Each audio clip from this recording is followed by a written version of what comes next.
Hi guys, welcome to Jason's Trucking Info, and in this video I'm going to go over my experiences at Sierra England, why I left Bay & Bay to go to Sierra England, and why I left Sierra England to come to Midwest Viking, and how things are going here. So let's start off with Bay & Bay. Bay & Bay was a pretty good company to work for if you're not trying to bust butt and get from one load to the next really fast, because they have obviously far too many slowpokes and people that want to sit around in truck stops and whatever, and they give far too much time on loads. You get a lot of live loads and live unloads that are at places that you cannot deliver to early, so you wind up, if you're like me and you run your clock, when your 10 hours is up, you're in the driver's seat going. You get your pre-trip done and you're gone, and you don't mess around. So I was making really good time, and I was suffering for it because of the appointment times, and the places I was going to were sticklers for appointment times.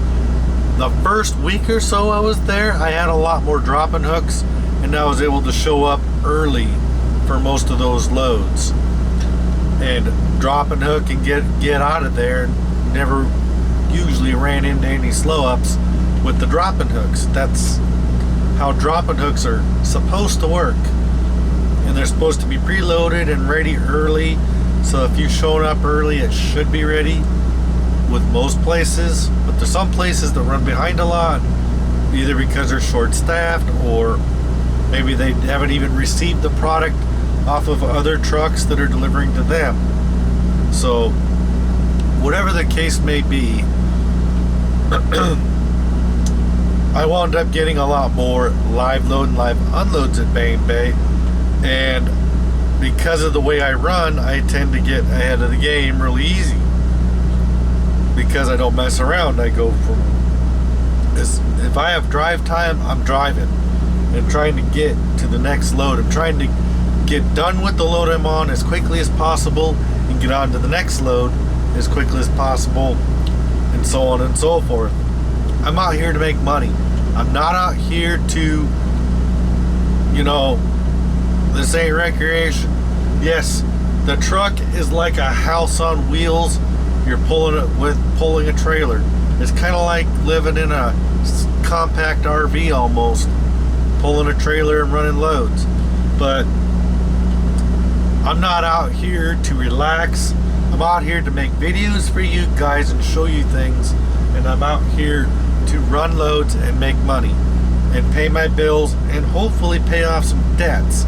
That's why I'm trying to work so hard, because I have debts to pay off, and I want to make as much extra money as possible so I can make a big chunk lump sum payment on a few things and try to work on those smaller debts and get them knocked out, so I can focus on the bigger debts like my house mortgage and stuff like that, and get rid of all these little debts. So that being said, after continuously running into loads I was running 24 hours ahead of time, sometimes more, and having to sit and wait for that 24 hours, I got tired of that. And after a conversation literally with my dispatcher's boss, trying to tell me that they can't tell how early or late I'm running, they can more so tell if I'm running late than early, which is horseshit, because we all know that's horseshit.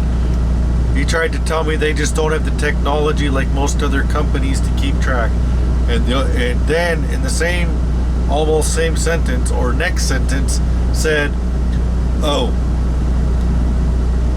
we can more so tell if you're running behind than early. And then the other thing he said is, I just had it on my brain. The other thing he said was each dispatcher has like 40 to 40 some odd drivers that they have to keep track of, and the only way for them to do it is to manually look up each and individual driver. Well, isn't that their job, to know exactly where everybody is and exactly how early they're running or late, so that they know if someone's going to get somewhere early so they can be ready to start dispatching that next load? But my dispatcher at Bay told me that she has a lot of drivers that only run daytime, and they will request shut down at nighttime, or if it starts raining or whatever, they shut down for like whatever reason. And a lot of these companies are like that these days. They're letting these drivers get away with shutting down for any reason. All they have to say is, I'm not comfortable driving because of blah blah blah, and it can be the dumbest reason whatsoever, and they can get away with shutting down. They'll just reschedule the load or send somebody to come swap out the load and have someone else take it. But like Bay wasn't really set up to do that like some companies are, apparently, because they didn't do a lot of relays or trailer swap outs, is to the best of my knowledge.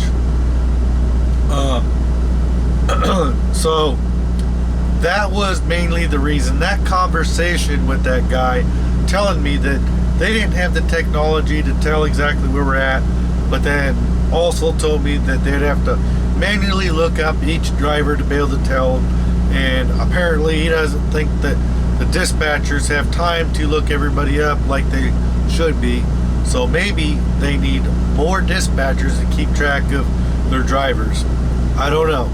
But most dispatchers seem to be able to keep up with drivers and blah blah blah. If you know what you're doing as a dispatcher, you should be able to tell who's doing what.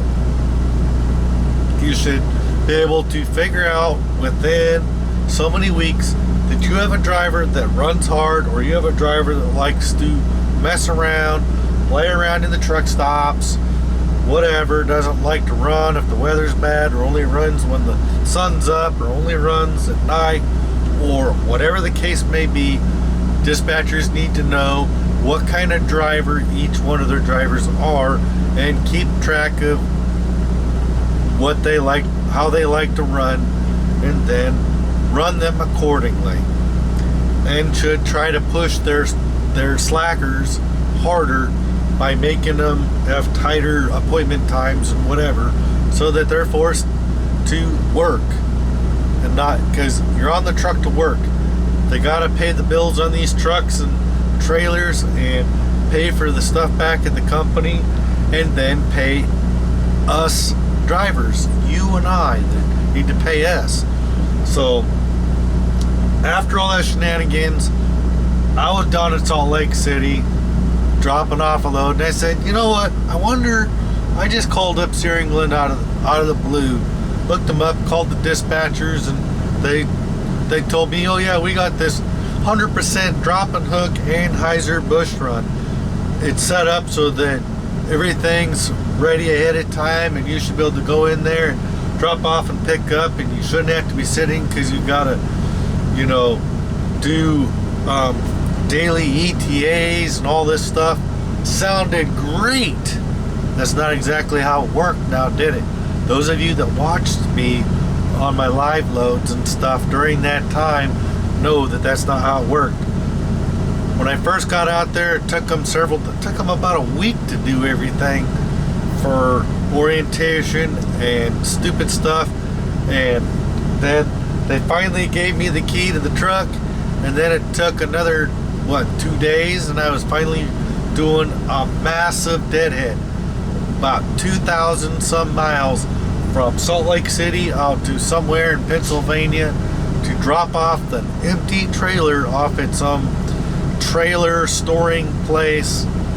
There are a bunch of different companies pay for this place where it's all hills and everything, but they're just sardine canning, dropping empty trailers off at this place, and I think they had a shop there too. So then after that, I deadheaded 400 some miles from Pennsylvania down to Glade Spring, Virginia to pick up my first brand spanking new dry van trailer from the utility trailer place in Glade Springs, Virginia. And then I brought that down to Cartersville, Georgia, dropped it off, and sat for a whole day. And it seemed like every other day I did 5 trailers picking up at Glade Spring, Virginia. Every other day they'd send me a dispatch to run up to Glade Spring, pick up a brand new empty trailer. I'd bobtail up there to Glade Spring, Virginia, and then deadhead back with the brand new trailer and drop it off at the Cartersville Anheuser-Busch. And my 5th trailer that I picked up was the one that I brought up to Northern Virginia to pick up a load, and then I brought that up to Rochelle, New York. And that first actual loaded trailer run had all kinds of delays on it because of construction, rush hour traffic in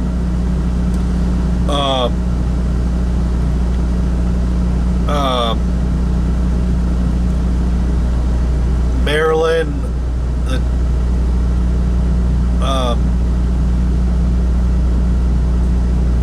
going up 95 or 75 or whatever highway it was, can't remember now, but heading straight up through all that area where you're getting all messed up because you're driving through areas with lots of rush hour.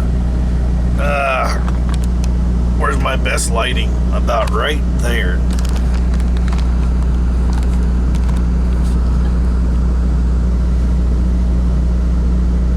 Alright, that's a little better. Hopefully it stays that way. Keep thinking I got good lighting and then it gets all shadowy again. So, anyway, I finally started doing a few loads and it picked up, but I wasn't able to get anybody on the phone. It was about impossible to get people on the phone in Sierra England. They had these stupid huddle calls they want you to do, which I'd only never participated in. Like, the only one I participated in all the calls that they wanted us to do was the first one back before I ever left Salt Lake City. And that was pretty crazy, because Sierra England does more stuff to waste their own money and time, thinking that they're gonna do something good when they could be doing other things to improve their company, like improve the way they train their dispatchers and their account managers and stuff. And it was like neither Anheuser-Busch and especially Sierra England was ready for what they asked for. Anheuser-Busch asked Sierra England for 160 drivers to service the Anheuser-Busch account between the east and the west sides of the United States in the southern region, I think. And they didn't seem to be ready, because they Sierra England hired all these drivers, and then it took them a while to get us all going. And I don't know what the rest of Sierra England is doing, but the account for Anheuser-Busch was all messed up. It took them a while to get us running, and then after a while, it was all live load and live unload. It's supposed to be 100% drop and hook, right? It was all live load and live unload, picking up empty cans or pallets. One time I think I picked up the empty cardboard containers that they put the beer bottles in for the different products, the cases, the cardboard cases for the different products that Anheuser-Busch makes, like the Kona brand of beer and all kinds of different stuff. They had all kinds of different brands of beer and alcoholic products that I only had, like, the whole time, I think maybe 5 or 6 loads, maybe only 4 of actual beer on my truck, where I actually had a heavy load, where I actually had to worry about actually weighing my truck because of how heavy I was. Everything else was less than 20,000 pounds. Most of the time less than 10, because the beer cans weigh either 5 to 6 to no more than 10,000 pounds. And pallets are closer to like 10 to 20,000, like closer to 20,000 pounds, depending on the type of pallets you're hauling. And but that's still not enough to really worry about. You don't even have to bother scaling that. You just have to set your tandems for the Florida mark or ahead of it to be legal, and then it was easy peasy. I never felt like I always felt like I had plenty of time. It wasn't necessarily a lot of extra time, but most of the time it felt like they were doing dispatches kind of on the fly and just giving you loads to get you on the road, get you loaded, and then they'd figure out appointment times for the end result later. They try to set a dispatch, a delivery appointment for kind of an appropriate amount of time for how long it should about take you to get to your delivery destination. And sometimes it felt like they didn't really have a delivery appointment time. It was kind of either open-ended, or they waited until you set your ETAs, and then they're getting on setting appointments after you got on the road. You had like a drive shift and a half for most of the loads I did there, and by the time I got out of there and I set an ETA for when I thought I was going to get there and added a couple hours of time, whatever I sent them for an ETA, they pretty much gave me that ETA or that appointment time of what I told them. Exactly. Almost every time they gave me that appointment time for the time I told them I was going to be there. And a couple of times I was wrong, because there's a couple of times I forgot to take into consideration that I was going to be gaining or losing time through the time zone changes and stuff like that. So a couple times I forgot to factor that in. I don't know why I'm starting to do that. I know better. I've been doing this for 24 years, but I've just been starting to forget to factor in the time zone changes and stuff. And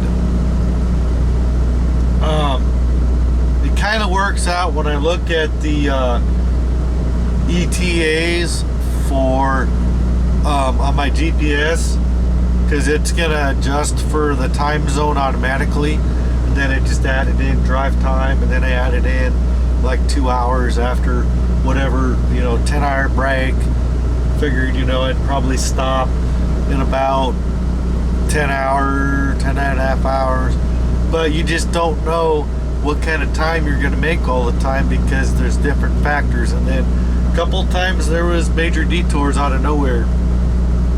Places that I've gotten right through, for some reason, are under some sort of a major slowdown for no apparent reason. And I wound up being slowed down for no apparent reason, and I had no way of communicating. I couldn't get anybody on the phone. I tried to send a message on the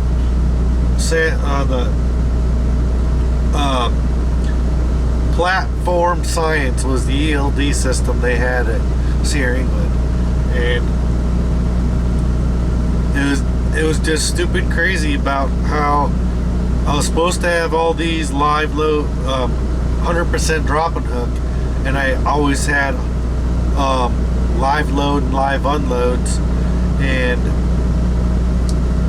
one of those I heard horror stories about other drivers that are going through a lot more crap than I was, and I didn't set very much, but a lot of these other drivers sat a lot more.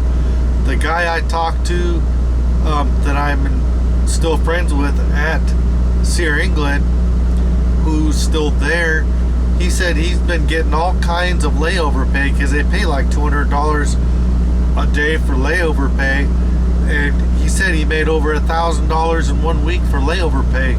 He sat pretty much all week and barely drove at all, and he's been sitting at home in the Atlanta, Georgia area, Cartersville area, because that's where he's from, and he's been sitting a lot. And he was telling me that he was getting on these huddle calls, and drivers were getting on there saying, first driver that got on there and did his thing, hey, I want to quit, where do I turn my truck in? First thing they said. And then drivers were on there complaining, when does this 100% drop and hook start? And all this stuff, oh, it's gonna start soon, blah blah blah blah blah. And then it was a little bit after that, Carlos told me that he had a few 100% dropping hooks in a row, but then that came to a screeching halt pretty quick. Lasted for about maybe a week, maybe less, and then it was back to sitting a lot more than he was before he was running the empty cans and pallets like I was. Going back from Houston, Texas to Jacksonville, sometimes over there to LA area, to Montclair and stuff, and it was just the dumbest thing ever. Oh, I got a green light. So hopefully they'll be bringing my paperwork. So, make the long story short, after about I thought it was only 3 months, but apparently I'd been there closer to 4. I knew it might have been 3.5, but I didn't realize it was 4 months. I was at Ban Bay from, I can tell you if I look up my videos. If I go into my videos, come on. Alright.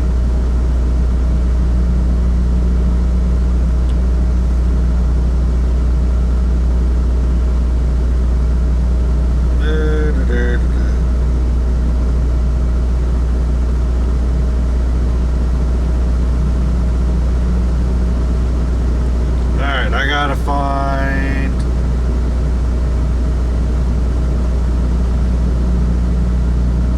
okay, when is second day of orientation was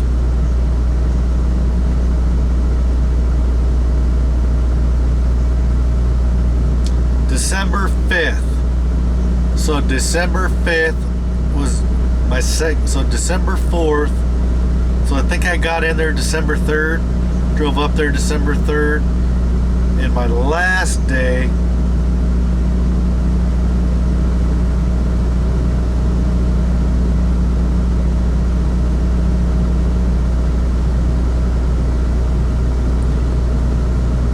was March 28th.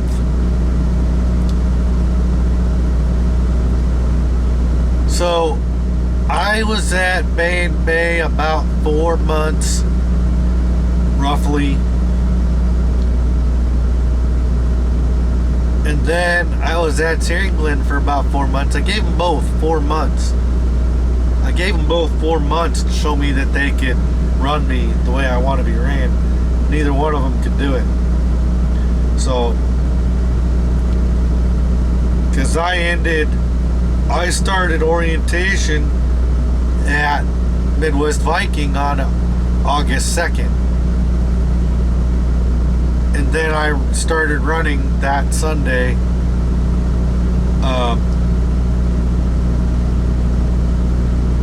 The 4th. So,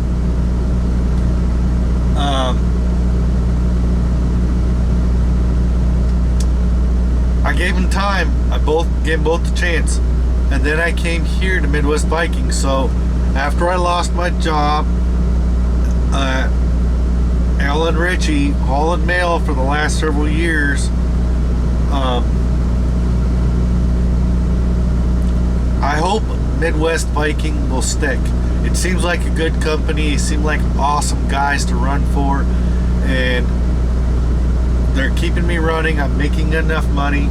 I'm staying closer to home, and sometimes I can go home more often, and my wife doesn't have to come pick me up and drop me off and stuff like that, and I can see my kids every weekend, sometimes more often than that. Sometimes I'll be home more. I mean, I think it's going to work out great. So those are the reasons why I, left those companies. I just got fed up with Searingland. Was not what it's supposed to be. I went to Searingland for the 100% drop and hook, so you can go bang, bang, bang, and not have to be slowed down by appointment times, and just go in, drop off a loaded trailer, pick up another loaded trailer or an empty, and go to another place, pick up another load or whatever. I didn't want to mess around with anything. I just wanted to go bang, bang, bang, and just run my butt off, and they didn't make that possible. They started to keep me reasonably busy, and for some people it would have been enough. For a newbie guy, someone not a lot of experience, it may or may not have felt busy. But to me,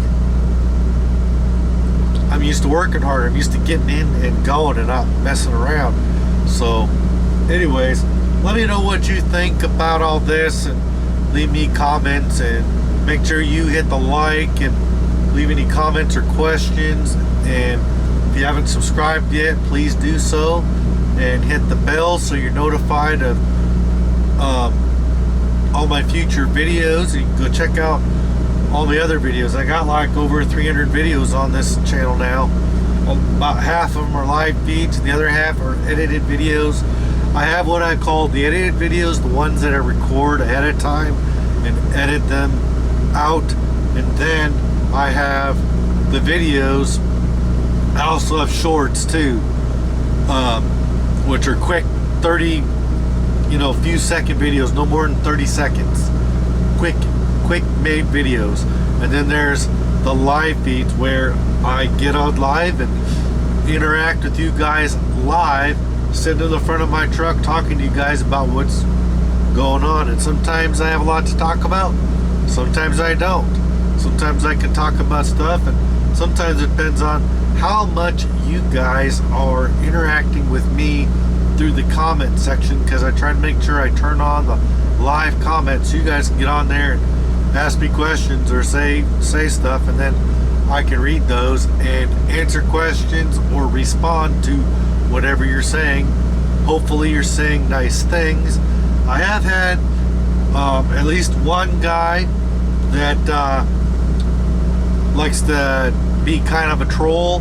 He's kind of disappeared for the most part. I haven't heard, he hasn't made any comments in my videos in a little while, so I don't know. I'm sure I'll see him again. He's probably just gotten bored because I haven't been doing as much videos as normal. So anyway, guys, this is the end of the video. I'm not sure what else to talk about. Just wish me luck that this is going to stick, because I do not like job hopping.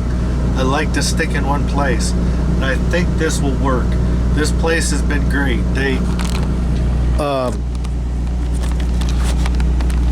They put this fridge in, and they installed the TV for me. It wouldn't fit on the mount, so they made the mount work for it. They did whatever.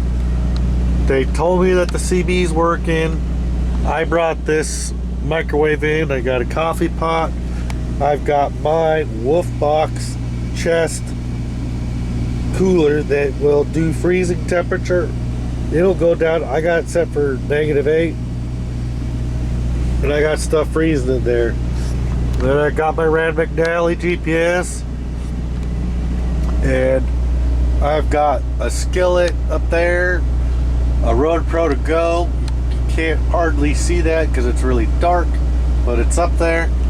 And got my laptop right there for editing videos. I pretty much set up. I got a little tweaking yet. I gotta get stuff put away a little bit better so I can kind of keep this kind of looking clean and not all in the middle of a cluster like it is now. But it's a work in progress. By the end of next week, or maybe even this week, I'll have stuff put away better, and things will be a lot better. So thank you guys for coming by and watching my video. Hit the bell, leave any comments or questions. Hit the bell, hit the all. You got 3 choices there. Hit the all so it notifies you of all future videos that I do, whether it's a live feed, a short, or an edited video. Leave any comments or questions that you feel like doing it, and hit the like, hit that thumbs up or thumbs down. Either one helps my channel. And I'll catch you in future videos, guys. Thanks. Check you guys out, or see you next video. See you next video. Bye.